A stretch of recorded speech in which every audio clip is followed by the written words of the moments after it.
За сайн байцгаана уу? Та бүхэндээ энэхүү сайхан өдрийн мэндийг хүргье.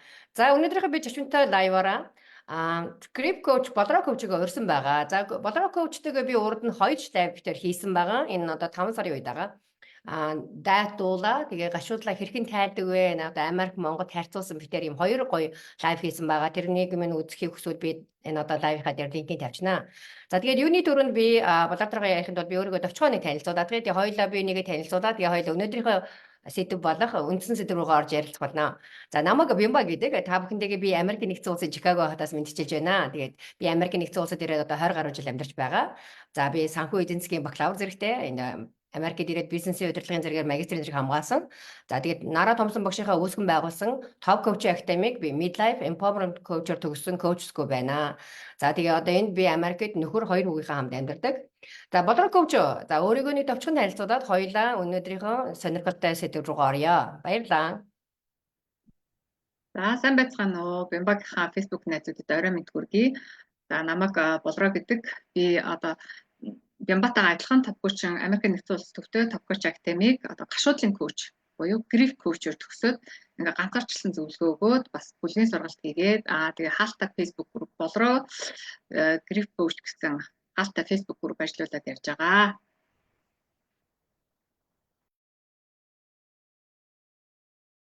Баярлалаа Болроо коуч. За бидний өнөөдрийн сэдв бол их сонирхолтой сэдв байгаа.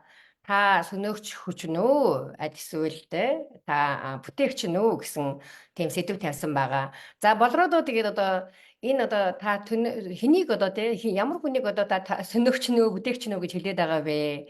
Энэ талаараа жоохон тайлбарлаад өгөөч гэж хэлмээр байна. Баярлалаа Болроо коуч. За баярлалаа. За энэ нэр маань их учиртай. Би одоо манай академик төгссөн зуршлын коуч буюу habit coach Лавгатаа хамтарсан та бүтээгчин шүү гэдэг ийм онлайн сургалт энэ сарын 11, 12, 13 зарласан байгаа. За энэтэй холбоотой ийм нэр өгсөн. За энэ ямар хүмүүст зориулсан сургалт вэ гэхээр одоо донтог өвчтөй буюу архины хамааралтай тэгээ бодист хамаарсан эсвэл мөрөөсөд тоглоод хамаарсан тийм өвчин тусдаг хүмүүстэй хамт амьдарч байгаа бүсгүйчүүдэд зориулсан. Миний хувьд бүсгүйчүүд гэдэг манай лавга болохоор эрэгтэй бас хүмүүстэй ажилладаг. Тэндээс эрэгтэй хүмүүс орж ирэх баг. Тэгээ би болохоор нүүрээ эмэгтэй хүнтэй ажилладаг болохоор ингэж хэлээд байна. Тэгээд ийм хүмүүст ингээд зориулсан сургалт байгаа. Энэ сургалтын маань гол зорилго юу вэ гэхээр одоо ийм донтог өвчтөй хүмүүстэй хажууд байгаа хүмүүс өөрсдөө өвчин тусдаг өвчлөлтөн байдаг байхгүй юу? Одоо жишээ нь архичинтай амьдарч байгаа эмэгтэйчүүд болохоор бас тийм архины дам хамааралтай өвчин туссан байдаг. Тэгээ эрүүл мэндэнд орооддаг, хүсэл мөрөөдөл алддаг, гашуудалд ордог. За би одоо ер нь миний амьдрал өнгөрсөн юм байна. Би хинч биш юм байна. Би ингэж чадахгүй юм байна, мэдэхгүй юм байна. Би өөдгүй юм байна, арчаагүй юм байна гэдэг. Ингээ ботцсон гэдэг байхгүй. Тэг ингээ ботцсон хүмүүс чинь жинкнээсээ нөгөө сөнөгч хүчтэй болчихж байгаа байхгүй. Ямар ч одоо нөгөө хажууд хүн нь одоо архинаас гарах одоо нөгөө хүн архинаас гаргая гэж ингээд хичээгээд янз бүрийн имлэг домлогоо зам бөө тэ ингээд янз бүрийн хийгээд яваад байгаа ч тэр хүмүүс архинаас гардаггүй. Ямар ч гарах боломжгүй. Яа тэгвэл тэр хүнд хандуулж байгаа анхаарал нь тэр хүнийг архинаас гаргахааргүй болгочдөг. Яагаад ингэж хэлж ийм гэхээр нөгөө чи ингээд архиугаал ирлээ ста бла бла гэж хараагаал зүхэл тэ ингээд сенсацдаг тэгэл скандал үүсгээл хэрэлдээл хараагаад ингээд ахаар нөгөө хүн нь баг тэр энергиэр нь хооллоод байдаг байхгүй юу. Тэгэхээр тэр тийм одоо бүсгүйчүүд биш үү юу гэж би зөвлөдөг байгаа вэ гэхээр одоо тэр архи уугаад байгаа архины хамааралд орсон мөрөдөд байгаа хүмүүсийнхаа тэр юу одоо тэр буруу туршилт нь тэр хүнд ерөөс огт анхаарлаа хандуулах болчихоо. Тэгээд ганцхан өөртөө илүү ингээ анхаарал хандуулаад өөрийнхөө хувь хүнийг хөгжилд ингээ анхаарад их юм бол таны хүч ингээ одоо тарамдахгүй та яг жинкнээсээ өөртөө хүчээ өгөөд тэгээд та одоо бүтээгч хүчтэй болох боломжтой. Ингээ хүн өөртөө анхаарал хандуулад өөрөө ингээ гялалзаад өөрөө ингээ одоо сайн сайхан болоод ирэхээр хажуудах хүн яадаг вэ гэхээр дагаад тийм болдог. Гэтэл манай одоо хүүхнүүд яагаад гэдэг вэ гэхээр ингээд араас нь уцтаад ирж гин үү гарж гин үү орж гин үү ингээд хянаад тагдаад тэгээ чи уулаа идлээ чи өнөөдөр тэгсэн өнөөдөр уухгүй гарахгүй орохгүй гэд ингээд ахаар нөгөө хүмүүс тэрэндээ ингээд бас нэг дутсан байдаг байхгүй юу ингээд харилцан ингээд бие биенийхээ одоо нэг нь уурлах нэг нь уурлуулах шалтгаан байна нэг нь уух нэг нь уулгах шалтгаан болоод байгаа байхгүй юу тэгэхээр одоо эн чинь нөгөө ингээд хүн сонсоод тий ингээд тодорхой хэмжээний дасгал хийгээд одоо хүнээр чиглүүлүүлээд тэгсний дараа хүн ингээд тиймэрхүү одоо тэр хэцүү байдлаас одоо тэр архичин хүнээсээ хамааралгүй болж болох байхгүй юу? Гэтэл бид нар яадаг вэ гэх юм бол одоо хүүхнүүд байна гэдэг бүх насаараа тэр хүнийг архинаас гарах гэдэг бүх насаараа одоо энэ хүнээс шалтгаалаад би ингээд азгүй амьдарчлаа гэж бодсоор одоо амьдралаа дуусчихдаг. Ихэнхдээ тэгээд нэг мэтгэд 50, 60 хүрээдтэй нөгөө идэвхтэй нас нь өнгөрч өгсөн байдаг. Тэгэхээр бидний одоо нас амьдрал богинохон бидний амьдрал утга учиртай бидний амьд байгаад бол одоо хөгжих дэвших тий бүтээгч байх ийм боломжтой ерөөсөө манай нөгөө коучуудын одоо үр дүн одоо нүдэн дээр илтвэдэг шүү дээ. Багшийн одоо нар томсон багшийн маань хичээлд орж ирэл трамаг хичээлд ороод дараа нь хэдэгдэж харагд 10 хоногтойроо дараа нь ингээд коучуудын сургалтанд ордог. Бүр илт өөрчлөгддөг тий гадна төрхөөрөө өөрчлөгддөг, үзэл бодол өөрчлөгддөг, ар гэр өөрчлөгддөг, орлого өөрчлөгддөг, хүсэл сонирхол өөрчлөгддөг, найз нөхдөд хүрээлэл өөрчлөгддөг тий. Тэгэхээр ийм боломж байгаа. Ийм боломж байгаа учраас би одоо тийм одоо өөрсдөө гээцсэн байгаа тий. Одоо ингээд би одоо өнгөрсөн одоо 40 хүрчлээ 50 хүрчлээ гэж байгаа. Одоо миний амьдралд баларлаа 2 3 хүүхэдтэй болчихлоо 4 5 хүүхэдтэй болчихлоо энэ хүнтэй 5 10 20 жил амьдарчлаа гэж байгаа. Тийм хүүхнүүдээ бол одоо сургалтанд ороод ирээ та үнэхээр танд өөрөө чинь дотор одоо бүтээгч хүч байгаа шүү. Тэр чинь одоо нээж өгөө гэсэн ийм тэдвэртэй ийм сургалт байгаа юм. Баярлалаа Болрок өвч. Маш сонирхолтой сургалт та хоёр минь зарласан байгаа. Би энийг бас энэ дээр Facebook дээр зарын тавьсан байгаа. За тэгээ Болрок өвч минь хэлж байгаа зүйл бол үнэхээр энэ манай Монгол оронд минь бас аюул чухал бас тулгамдсан асуудлуудын нэг байгаа. Энэ архиталт, архитектурын софтуурууд энэс үүдэлтэй, архины хамааралтай болсон. За тэгээс Болрок өвч минь маш сайхан тайлбарлаа. Энийг хэрвээ би бас урд нь бас хамаарлын коуч, codependency coach бис Канадагаас лайв хийжсэн. Энэ дээр бүр ингээ бүрийг тайлбарлаж өгчөөсөн байхгүй. Яаж анх энэ баг codependency чинь яаж үүсэн байгуулагдсан юм бэ? Яаж гарсан юм бэ? Яг энэ архичин хүнтэй гэдэг юм уу да тий? Хүнтэй амьдарч байгаа хүмүүс яг өөрийгөө ингэж алддаг, өөрөө тэрнээсээ хамааралтай болдог. Ганцхан одоо тий гэр бүлийнх нь очно бүгд ингээ хамааралтай болдог тэр хүнээсээ болж. Тэгээд дээрээс нь бүр сая бүр яг тавьж өгдөө шүү. Бүр тэр арх буух баг нөхцөл шалтгаанч болж байгаа жишээний гэж бүр энэ бол айгүй том сэдв байгаа. Энэ бол харин л манай Монгол оронд бол маш их байгаа. Гэр бүлүүдэд их байгаа. Энэ бүлүүдэд нь ерөөсөө дандаа хаалтаа хаалганы цаанд болж идэг хвчлэн зүйлүүд байгаа. Sorry, excuse me. Гаднаасаа харахад бол их сайхан гэр бүл байж байдаг, сайхан хань ижил өр хүүхдүүд одоо юу гэдгийг нөхөр одоо эхнэр байж байдаг. Цаана гэртээ оронгуудаа тэр өөрийнхөө нөгөө бага хуулаад маска хуулахаараа тэр үнэн төрхүүд нь гарч идэг. За тэгээд дээрэс нь бүр энэ архины хамааралд орчхороо маш тийм хэцүү байдал үүсгэж идэг зүйлүүд бол байдаг. За тэгээд Болрок өвчтэй маш их баярлалаа. Энэ сургалтыг би өөрөө нөгөө нэг код би өөрөө empowerment coach-ийн хувьд болохоор яг аргагүй энэ одоо сая хэлж энэ бүсгүүчүүд мань одоо ихэвчлэн бүсгүүчүүд дээр бид нар төлөвлөж ярьж байна л да. Ер нь хинч байсан эрэгтэй эмэгтэй ямар нэгэн архины хамааралтай гэр бүлийн орчинд байгаа хүмүүс болвол өөр дээр анхаараач. Манай нараа томсон багш минь хэлдэг та бусдыг өөрчилж чадахгүй цэг энийг ойлгооч тий. Бид нар чи нөгөө өөрчилчих болов өөрчлөгдчих болов бас болчих болов гэл ингээд амьдаа зүтгээд нөгөө хүн рүүгээ анхаарлаа тавиад хамаг хүч өөрийнхөө сая Болрок өвч маш сайхан тайлбарлаа шүү. Хүч энерги ингээд тарамдуулаад цацаа дуустдаг байх нэ. Харин энийхээ оронд өөрлөгөө анхаараач. Өөр дээрээ тэр хүчээ төвлөрүүлээч. Тэгэх юм бол та бүтээгч нь болчих юм аа. За тэгээд би энэ асуудал маань надад айгүй бас их сонирхолтой л да. Би өөрөө empowerment нөгөө хүчрхэгжүүлж идэг коучийн хувьд бол би яг энийг л хэлдэг. Таны дотор чинь уул уурхай чинь байгаа шүү. Та доторхоо өнгийж хараач. За энэ ингэж өнгийж харахын тулд бас нэг хит хитэн тэр нэг өөртөө байгаа хануудаа зохиос өөр аргагүй болдог л да. За одоо би их энгийнээр жишээ тайлбарлаж шүү. Тэр хануудыг нэг цөм зохих шаардлага болдог байхгүй. Тэр ханууд чинь танд юу байгаад байна? Тэнийг тэр блоклоод байгаа тэр хаагаад байгаа зүйл чинь юу байна? Буюу одоо сөнөөгч чинь юу байна? Энэ нь болохоор бидний дотор сууж байгаа тэр айдас л байж байгаа байхгүй. Ерөнхийдөө айдас. Тэгэхээр тэр айдсаа даванд болох би энэ айдас надад яагаад бий болсон те. За тэгээ бүр цаашаа ухах юм бол одоо энэ чинь бол трама болоо явждаг. Манай Болрок коуч нь болохоор grief буюу гашуудлын трама коуч байгаа. Тэгээд манай лавга коуч нь болохоор хор зуршлаас салгадаг коуч байгаа. Би лавга коучтойгоо бас 2 лайв хийсэн байна. Би ер нь та бүхэнтэй ерөөсөө айгүй олон лайв. Тэгэхээр манай одоо найз нар манай коучуд үг нь бол ерөнхийдөө бол таньдаг болсон байгаа.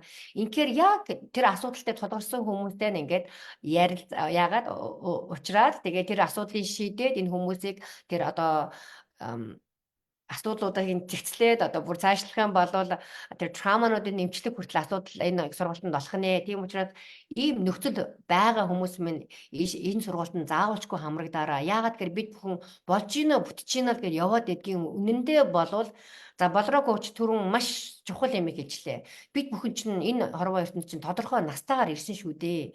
Яг үнийг хэлэхэд бид та нар одоо ерөөсөө энэ насаа ингээд үе шатлаар бодоод үзээрэй. Бид бүхэн чинь хүүхэднээс одоо тий эдэр одоо шилжилтийн нас за эдэр залуунаас за бид нас нь одоо дунд наснд орсон явж байна. За тэгээ өтлөх нас гэдэг энэ бүгд чинь бүх үе шатаар явж байгаа байхгүй юу. За бидний амьдралдаа хамгийн эрч хүчтэй зүйл бүтээдэг зүйл ч одоо юу гэдэг 20-аас 1 50 60 ч юм уу тий энэ нэг хугацаа л байгаа байхгүй юу. Энэ хугацаагаа бид бүхэн ийм зүйл рүү ороод алдаад хамаг эрч хүч энерги нэг эргээ хаарсан чинь манай Монгол бүсгүүчүүдийн энэ хамгийн их харамсалтай байдаг зүйлээр шууд л давцсан байдаг.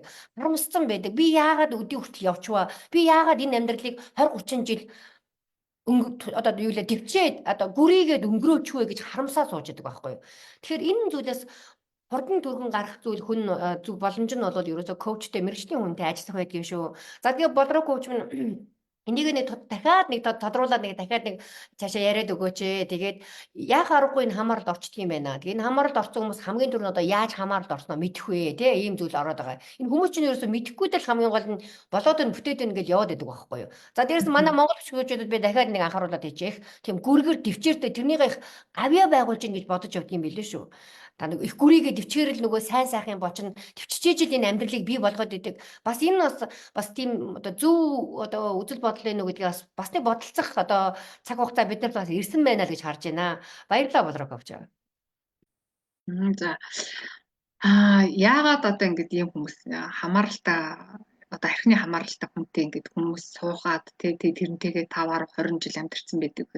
Ихэнхдээ бага насны траума гэдэг бага наснд авж исэн сэтгэл хөдлөлөө нөгөө одоо хэвийн гэж үздэг болсон. Тэгээд тийм харилцаанд байхыгаа хэвийн гэж боддог. Тэгээд яг яаж эрүүл харилцаанд байхыгаа ерөөсөө ойлгоогүй, тураагүй, мэдгүй тийм хүмүүс ингээд ихэнхдээ ингээд ийм архины хамааралтай, мөрөд тоглоомын хамааралтай хүнтэй хамт амьдраад идэг байхгүй. Тэгэхээр энийг яаж ойлгуулах вэ гэхээр мэдээж мэрэгжлийн хүний тусламжтайгаар ойлгуулах нь зөв байдаг. Тэгээд энэ сургалтын дээр одоо хамгийн гол юм нь одоо та өөрөө ингээд дотор чинь тий ингээд дотроосоо тэр одоо нөгөө бямбагийн минь хэлдэг одоо алт эрдэнэс тий одоо тэр үнэтэй цайтай юм чинь таны дотор байгаа. Тэгээд тэрийг чинь гаргаж өгөх одоо гялалзуулж өгөхөд тий тэр дээгүүр нь байгаа тэр бага нас өмнө одоо бидний амьдралдаа авсан цаг үед хизээ авсан одоо санахгүй байгаа тэр траумануудыг ингээд арилгахаар хүн ингээд өөрийнхөө яг жинхэнэ бодит тий сайн сайхан дүр төрхөө олж харах боломжтой болдог. Тийм нэгэн тийм сайн сайхан дүр төрхөө олж хараад ингээд сэтгэл амар амгалан аз жаргалтай байхад юу мэдэрдэг вэ гэдгийг мэдрээд эхлэхэр хүн тийм одоо хортой одоо харилцаанаас өөрсдийгөө татаж авч чаддаг. Тэгэхээр нөгөө нэг бямбас курсаа хэллээ. Ерөөсөө нэг төвчээл байгаад байдаг. Төвчээд байгаагаа мундаг гэж боддог. Тэгээд олон жил амьдарсан хүмүүс ингээд одоо төвчснээрээ л ингээд бид нэр ингээд гэр бүлээ аварч үлдлээ явахын юм яриад байдаг тий. Гэтэл төвчээд байгаагийн цаана дахиад эрүүл бус харилцаатай хүүхдүүдийг эрүүл бус орчинд өсгөөд за тэгээд тэр хүүхдүүд нь дахиад л тийм эрүүл бус харилцаатай гэр бүлийг үүсгэж байгаа. Энэ бол маш олон одоо айл гэр бүл дээр ер нь маш олон харагддаг шүү дээ. Энийг ингээд бид нэр ингээд ганцхан яриад байгаа юм биш зүгээр л нөгөө манайх ихэнхээр бол унган шир алга те гэр бүлийн орчин ээж нь ямар вэ аав нь ямар вэ харж агаад ураг удмыг харж агаад хүнтэй гэрэл мэрэл гэдэг чинь тэр нөгөө эрдэм боловсрал те хөрөнгө чинээ нийгмийн статусыг бол хилээд байгаа юм биш юм байл шүү дээ. Тэр айл хэр зэрэг эрүүл гэр бүл вэ? Хэр зэрэг бие биенийг ойлгож хүндэлдэг вэ? Хэр зэрэг хүний ёсоор хүнтэй харилцдаг вэ? Гэдгийг нь хараад байгаа хгүй. Гэтэл манайд ч тийм эрүүл гэр бүл гэхээр ч бас хэцүү байна шүү дээ. Тэгэхээр эмэгтэйчүүд маань илүү хичээх юм бол одоо эрүүл нийгмийг бүтээхэд, эрүүл гэр бүлийг бүтээхэд бидний хувь нэмэр асар үнэтэй. одоо бид нэр одоо хууль тогтоох байгууллага гэж тэднэрт гоншигнож гомдож те засаг төр мөр гэж хахаасаа эхлээд өөрөөсөө эхлэх хэрэгтэй байгаа байхгүй юу. Тэгээд би Дембак коучээсээ бас нэг юм асууя гэж бодлоо. Одоо midlife empowerment coach-ийн хувьд те одоо ямар эмэгтэй хүн одоо таны тодорхойлолтоор хүчрэхэг гэдэг тодорхойлолтод орох вэ? Тэгээд энэ хүчрэхэг байгаа хүч нь одоо хаанаас гардаг вэ? Энэ бол одоо нөгөө манай сургалттай маш холбоотой асуулт. Баярлалаа Болроо коуч аа. Маш гоё асуулт байна. За sorry. Асуултанд хариулахаас өмнө би Болроо коучгаа сая хэлсэн айгүй чухал зүйлүүдийг бас нэг тодотгоод хэлээдгээ. Болроо коуч минь хэллээ. Яад энэ хүмүүс энэ арх уусан хүний бид нэр ярихгүй шүү. Тэр тоглоомонд одоо донцсон хүмүүсийг бид нар ярихгүй шүү. Тэрний хажууд байгаад амьдраад байгаа, цуг яваад байгаа. За бүр заримдаа тэр зүйлийг одоо өөгшүүлэн дэмжиж гэвэл зарим хүмүүс их бас их сонин сонсогддог байх. Бүр зарим хүмүүс ийм хүчирхийлд орсон явж идэг. За энэ хүчирхийлд орсон бол бүр дараагийн өөр асуудал байгаа шүү хүмүүсээ. Тэр одоо бүр амар гэр бүлийн хүчирхийлд ороогүй мөртлөө энэ зүйлдээ ингээд дэрхтүүдэд аваа яваад байдаг тэр хүмүүс хамаарсан сургалт юм аа гэж Болроо коуч минь хэллээ. За тэгээ тэр нь яагаад би бодоод байдаг вэ гэхээр Болроо коуч маш чухал зүйлийг хэллээ шүү дээ. Энэ болохоор ерөөдөө бага насны бид бүхний сан даав юм аа. За та нар бодоод үзээрэй. Яагаад одоо тийм архичин хүний хажууд байгаад байна? Яагаад мөрөөдөө тоглоомч? Тэгэхээр тэр одоо за би эмэгтэй хүнээр төсөөлөл авъя дахнэр хүнээр. Тэгэхээр тэр хүмүүс чинь ер нь тэр зүйлийг урд нь харж исэн байх нь ш. Бага насандаа ч юм уу тий одоо өөрийнхөө одоо гэр бүлийнхээ орчинд. За тэгээ тэр нь болохоор тэр хүнд бол энэ ерөөсөө хэвийн үзэгдэл нэг тийм тэр арх уугаад ирж байгаа агсан тавьж байгаа ч юм уу тэр хүн бол нэг тийм нөгөө ливтэй тулаа үтсэн юм шиг зүйл биш шүү дээ. Ийм зүйл байж идэг байна. Энийг урд нь өөрөө харж исэн байна. Зарим хүмүүс нь бүр арх уудаг хүнийг мэдсэр ижиж аваа сууж одоо цуг суучдаг шүү дээ. Гэр бүл болчдаг. Энэ хүнийгээ би өөрчлөлт архинаас нь гаргана гэж бодож гэр одоо болдог жишээ нэг. Энэ ярих юм бол айгүй том хүрээтэй сэдв байгаамаа. Тэгээ Болроо коуч масаа хэлээ. Эмэгтэй хүн ээж хүн одоо тий ерөөсө баг гол юмны их үүсвэр та нар нэрээс нь хүртэл аваарай. Их хүн юмны их үүсвэр нь бэж идэгэн шүү. Тэгээ энийг цаашаа дамжуулах тэр баг гинжин хэлхээ энэ ингээд одоо өөрөө та гүрийгээ тэсэд өнгөрч болж байна. Тэгэхээр тэр нь орчин өсөж байгаа хэдэн хүүхдүүд чинь энэс ямар нөлөөлөл авч байгаа вэ? За буцаад нөгөө хүүхдүүд чинь том болоод өөрсдийнхөө гэр бүлийг зохиоход ямар гэр бүлийг зохиож байгаа вэ? Ингээл тэр нөгөө dysfunctional одоо нөгөө эрүүл бус гэр бүлүүдийг ингээ бий болгоод яваад байдаг тэр суурийг тэн тавиад байдаг юм байна гэж хэлсэн.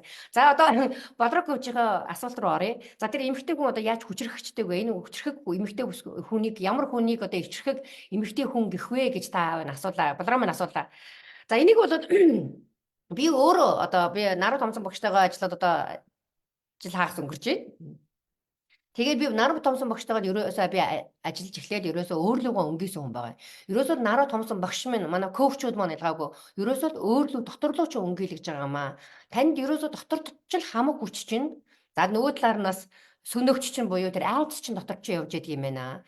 Таны хүч чинь дотор байна. Таны одоо сүнөөгч буюу айдас чинь дотор байгаа. Тэгэхээр та тэрнийг алийг нь илүү ингэж гаргаж ирж чадчихин тэр зүйлээр л та амьдралдаа өнөөдөртөө үйлдэл хийж явж байгаа байхгүй юу. Тэгэхээр хүн өөрийгөө ойлгосон те. За энийг ойлгохын тулд хамгийн түрүүний юу болвол ерөөсөө алхам болвол хүлээн зөвшөөрөх байдаг юм байна. Хүлээн зөвшөөрөхгүй за би болж байна надад асуудал алга байна. За асуудал байсан ч гэсэн за энэ бол гайгүй ч гэдэг юм одоо те. Ингээд явуулаад ахаар энэ зүйл чинь улам цаашаахаа дараагийнхаа үе шат руу ороод хүндрээд яваад байдаг. Би энийг бүр өвчнгөөр хүртэл жишээж авдаг шүү. Үннийг хэлэхэд бодроогүй очоо. Өвчтэй хүн чинь энэ өвчин чинь ганцхан өдөр ингээ бий болчдөг ба биш байхгүй юу? Хүн ямарваа нэгэн байдлаар хүн өөрөө хамгийн түрүүнд өөрөө тэр нөгөө сенсор буюу одоо тэр нөгөө илрүүлэгч нь байж байгаа байхгүй юу? Ингээ би чинь ямар нэгэн асуудал болоод байна, өөрчлөгдөр байна гэдгийг бол хүн өөрөө мэддэг байхгүй юу? Тэрнтэй адилхан сэтгэл санаа бүх зүйл чинь. За бүр одоо бүр цаашдаа ярих юм бол сэтгэл гэдэг чинь эргэтэн гэдгээ хүлээн зөвшөөрөх хэрэгтэй шүүгээ хүмүүс одоо яриад байгаа шүү дээ бид хүн чинь сэтгэл гэдгээ эргэтэн эн чинь бас өвддгийн одоо зовдгийн маа энийг эмчлээч элэг бүр зүрхөө бол бид нар чинь эмчилж яваад мэдээд байгаа юм. Сэтгэл гэдэг эргэтэн чинь яг ялгаагүй бусад эргэтнүүтэй адилхан өвддөг юм аа. За өвдөөд ирэхээрээ эн чинь бүр цаашлаад махан биеэ өвтгөж зовоод юм аа. Бид нар махан бие өвдөөд оншин алга байна гэж явж идэх хүмүүс дүндээ олон байд. Тэр тусмаа бидний үеийн дунд насанд энэ зүйл чинь айгүй хэлэрдэг юм байна. Яагаад тэгэхээр сэтгэл санаа тайван бос. За одоо энэ архичин одоо энэ гэр бүлийн орчин тайван бос болоод ирэхээр буцаад эн чинь бие өвтгöd идэг тийм өвчин бий болгоод юм байна. Гээд ариул. За тэгээ одоо хүчрхэг эмэгтэй хүн гэж одоо хэнийг хэлэх вэ гэвэл одоо миний өнөөдрийн дүгнэлт дээр бол өөрийгөө ойлгосон, өөрийгөө таньсан, өөрийнхөө одоо тий өөрийнхөө одоо үнэнтэй нүүр тулсан. За тэр нь одоо ямар ч яж болно шүү дээ. Хүмүүс ч одоо хүчрхэг эмэгтэй хүн гэж дандаа бүгдийн сайн төгс төгөлдөр тийм зүйл байхгүй уучлаарай. Төгс төгөлдөр гэж хүн байхгүй. Би одоо төгс төгөлдрийн хүртэл лайв хийсэн байгаа шүү хүмүүс. Тэгэхээр өөрийнхөө ерөөсөө сайнтай муутай хүлээн зөвшөөрч хэлдэг надад муу тал юм байна. За яах вэ? Би тэгээд тэр муу зан чанараа засъя л да, сайжруулъя. Сайн чанар байдаг бол тэрнийхээ өнгөж дээшлүүлье. Тэгээд Болрок коуч мань хэлдэг тэр одоо бүтээгч нь уяа тэр сайныгаа зүлгээд агаад тэрнийгээ дагаад гэр бүлийн эмэгтэй хүн, ээж хүн өөр амьсгал нь хүртэл дээшилдэг байх нь байна. Одоо сайжирдаг байх нь байна. Энийг бол манай коучуд маань, багштай маань ажиллаж байгаа хүмүүс маш сайн ойлгож явж байгаа. Та нар бүр үнэхээр энэ үр дүн нь бүр нүүрэн дээр чинь гарч ирдэг байхгүй юу? Нүүр нь хүртэл гэрэлтдгийн шүү үнний хүмүүсээ. Нүд чинь хүртэл ингээд очих хэлбдгийн шүү. Тийм бид нар чинь бүр энэ нүүрнийхаа юуныхаа бүр ингээд баяр жаргалаа алдталтаа тийм ингээ гуниг нүдэнд нь гуниг судлаа тэгж явдаг юм байлээ шүү дээ. Гүрийж явдаг. Би өөрөө ч тэгж явж исэн хүн байгаамаа. Тийм учраас хүмүүс минь одоо хүчтэй эмэгтэй байна гэдэг маань ерөөсөө л өөрийгөө таньсан өөрийнхөө одоо confident гэдэг тэр өөртөө итгэлтэй байдлаа дээшлүүлсэн хүнийг л хүчтэй эмэгтэй хүн гэж хэлдэг шүү. Тэгээ энэ маань ганцхан биднээр зохицдгүй шүү ээжүүдээ эмэгтэйчүүдээ бид нар чинь хідэн тойруулаад тавьсан хідэн үрстэй байдаг тэрэндээ хүртэл нүлээлдэг. За тэгээ цаашлах юм бол гэр бүл найз нөхд ойр орчныхтой нөлөөлөх болцоотой байдгийг шүү гэж хэлмээр байна. Баярлалаа Болрок коучтай маш сайхан асуулт асуусан. Баярлалаа. Баярлалаа. Үнэхээр нэг хүчрэх эмэгтэй гэдэг бол өөрийгөө таньсан, өөрийгөө хүлээн зөвшөөрсөн эмэгтэйг л хэлээд байгаа юм те. Өөрийнхөө алдаа дутагдлыг тийм ээ, би тийм алдаатай, би тийм ээ, би тийм юм чаднаа, чадахгүй ээ, тийм ээ гэд ингээ хүлээн зөвшөөрөх чинь үнэхээр бас хүнийг ингээд хүчтэй болгодог ийм ойлголт юм байна шүү дээ. Тэрнээс манайхан чинь нөгөө ингээд төгс байх гал ингээл хичээгээл те. Нөгөө орлогоосоо илүү харагдах гэж маш их хичээдэг манай монголчууд чинь тэгдэг шүү. Сайхан харагдаж ерөөсө бусдаас хамааралтайгийн шинж авахгүй юу тий. Тийм бусдаас сайхан харагдах гэж тий. За стак баярлалаа. Одоо энийг хэрвээ ингээд манай сургалтанд орж ирэх гэж байгаа бүсгүүчүүд ингээ хэрвээ энэ яг энүүхэн хэсэг хариултыг сонссон бол одоо өөрийгөө нэлээд сайн ойлгох байлаа. Одоо даанч нөгөө сургалтанд орж байгаа хүмүүс маань энэ лайвыг олж үзээсэй гэж би бас хүсэж байна. Тэгээд энэ бас ингээд сургалтанд орж байгаа хүмүүстээ санал болгоно. Яг тэгэхээр Бямбак коуч минь сая хариулсан хүчрэх эмэгтэй гэж ямар эмэгтэй хэлдэг вэ гэдэг тодорхойлт бол үнэхээр маш чухал тодорхойлт байлаа. За тэгээ баярлалаа Бямбак коучтой. Баярлалаа Болрок коучтай бас ингээд лайвд минь хүрэлцэн ирээд. Болрок коуч, Лавга коуч маань одоо 10 сарын 11-ээс 13-ны 3 хоногийн маш гоё одоо сургалт зарлаа. Одоо Болрок коуч маань сургалтаа тайлбарлаж хэллээ шүү дээ. За та бүхэн минь одоо миний найзууд энэ хүү лайвыг үзэж байгаа хин ч гэсэн хэрвээ ийм асуудал байгаа бол ийм нөхцөл байгаа бол өөртөө боломж өгөөч. Өөртөө нэг удаа одоо тэр одоо энэ амьдралаараа яваад тулаад бид нар зөндөө л удлаа шүү дээ. Одоо юу гэдгийг хангалттай цаг хугацаагаа барлаа штэ. Одоо нэг яагаад нэг өөрөө тий нэг өөртөө тий би мэдчихээн л да хүмүүс ингээд тодорхой хэмжээгээр хүн болгоно ингээд янз янзын нөхцөлүүдийг ингээд үзээл ингээд татаад яваад идэл да бас зүгээр л ингээд ангаахаа суугаад идэх юм биш л дээ би бол мэдчихээн. Гэхдээ ингээд үр дүн гаргадаг тий одоо яг үр дүн ингээд нүдэн дээр чинь харагдаж байгаа зүйл ингээд өөртөө боломж өгөөч. Энээсээ гараач хайцганаасаа гараач үнээр өмнөг хэлгээд энэ хайрцаглагдсан байгаа тэр дотор ингээ нөгөө нэг хулганы юу шиг ингээ тэр дотор ингээ гүгээд байгаагаа ч үнээр анзаарахдаггүй болчтiin байлээ л дээ энэ амьдрал гэдэг чинь тэгж хүнийг нухадгийн байлээ. Тийм учраас манай хоёр коучмын зарлагдж байгаа энэ гой сургалтанд та бүхэн минь хамрагдаарай, оролцоорой. Тэгээд өөртөө боломж олгоорой гэж би бүр энийг хүсэмжлэн гуймаар байна. Бидний амьдрал цаг хугацаатай шүү. Бүсгүүчүүд минь залуучууд минь тэгээ энэ амьдралдаа бид бүхэн чинь одоо ирснээрээ л үн цэнтэй юм шүү. Тэрнээс биш одоо нэг хүний амьдралыг өөрчлөх гэж тэгж зүтгэж явж гүрийж явж бид бүхэн одоо энэ амьдрал хорвоо ертөнцид ирээгүй шүү. Бид бүхэн энэ хорвоо ертөнцид жаргах гэж ирсэн шүү. Та бүхэн минь жаргаараа эрүүл байгаараа гэж бүр үнээр хүсмээр байна. Тэгээ Болрок коучтой одоо сүүлийнх нь одоо аюуга өөрт нь үлдээ. Тэгээ та Болрок минь манай найзарт юу гэж хэлмээр байна. Тэгээ хоёул өнөөдрийнхөө лайвыг ингээ өндөрлөё. Баярлалаа Болрок коуч. За Бямбак коучтой бас баярлалаа. Нэрээ бидний амьдрал цаг хугацаатай. Гэхдээ одоо бид нар ингээл жишээ нь ингээд би одоо жишээ нь баг 50 өргөж штэ. Тэгэхэд би хизээч ингээд сурхаа зогсоогоогүй, итгэл найдвараа алдаж байгаагүй, үргэлж ингээд хичээж исэн. Тэгэхээр сурахад та өөрчлөгдөхөд ерөөсөө оройтно гэж хизээч байхгүй.